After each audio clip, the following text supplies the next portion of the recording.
Femi the Falcon Alakija, CEO of Falcon Financial and the youngest billionaire in Nigeria, was tired, not of work, but of the gold diggers, the sycophants, and the endless parade of quote friends who only saw his wealth. He yearned for genuine connection, a love that wasn't blinded by his bank account. So he devised a plan as audacious as his business deals. He would disappear. He shaved his impeccably groomed beard, donned faded oversized clothes, and swapped his luxury car for a battered old bicycle. Armed with a broom and a dustpan, Femi Alakija became Bros Jide, a new street sweeper in the bustling everyday market of Ojuelegba, Lagos. His company assumed he was on a secret, high stakes international acquisition. Life as Bros Jide was a revelation. The cacophony of the market, once a distant hum from his air conditioned car, was now a symphony of haggling, laughter, and the rhythmic sweep of his broom.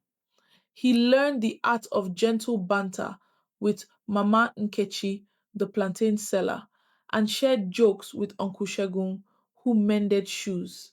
He even started developing feelings for Aduni, a fiery, independent fabric seller with a smile that could melt the Lagos sun and a tongue sharp enough to cut through any pretense. Aduni, struggling to keep her late mother's stall afloat, found Bros Jide endlessly fascinating. He was humble, kind, and surprisingly knowledgeable about everything from market prices to global economics, a stark contrast to his tattered clothes.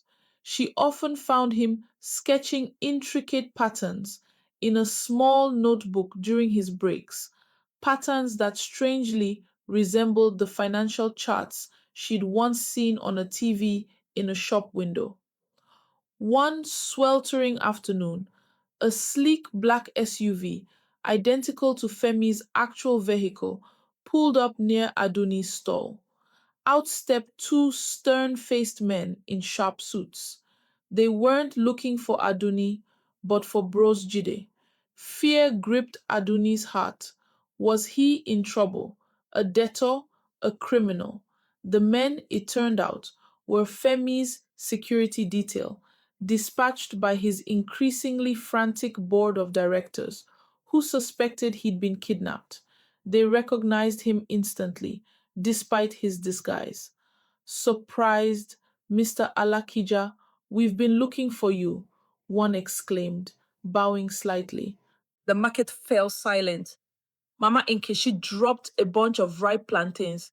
Uncle Shegun's spectacles nearly slid off his nose.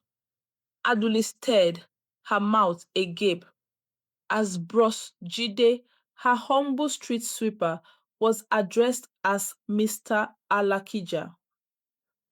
The pieces clicked into place. The unusual knowledge, the cryptic sketches, the underlying aura of intelligence that never quite fit his outward appearance.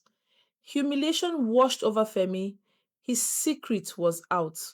He looked at Aduni, expecting anger, betrayal, or worse, that familiar glint of avarice in her eyes.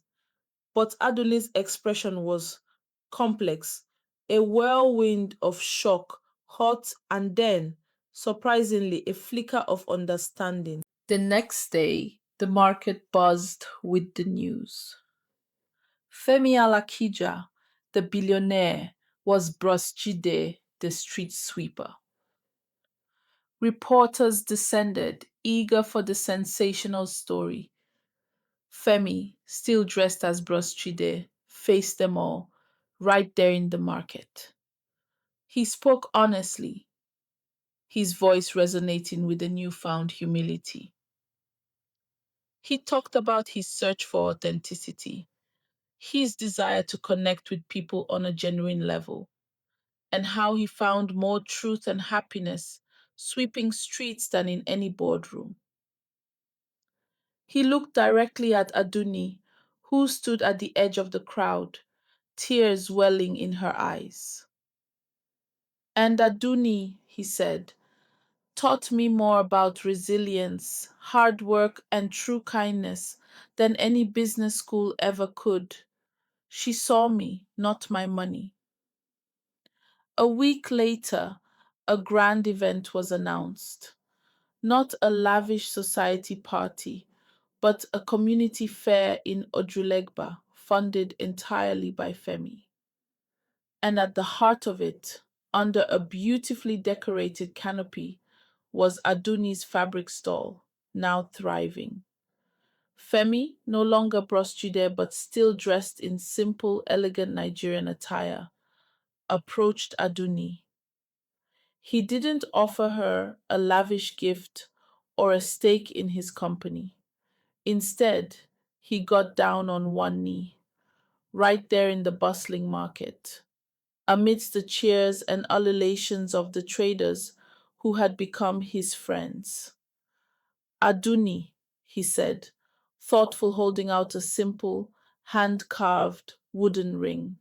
You loved Brosjide, the street sweeper. Will you love Femi the man and build a life with me here where I found my true self? Aduni, tears streaming down her face, laughed through them and pulled him up. Yes, Femi, I will, but you'd better not forget how to sweep. The market erupted in cheers. Femi Alakija had found his authentic self, not in a mansion or a private jet, but in the vibrant heart of Lagos, sweeping streets and finding love with a woman who saw beyond the billionaire to the man beneath. And Aduni, who once struggled to sell her fabrics, now wove a future with a man who understood the true value of humility and genuine connection.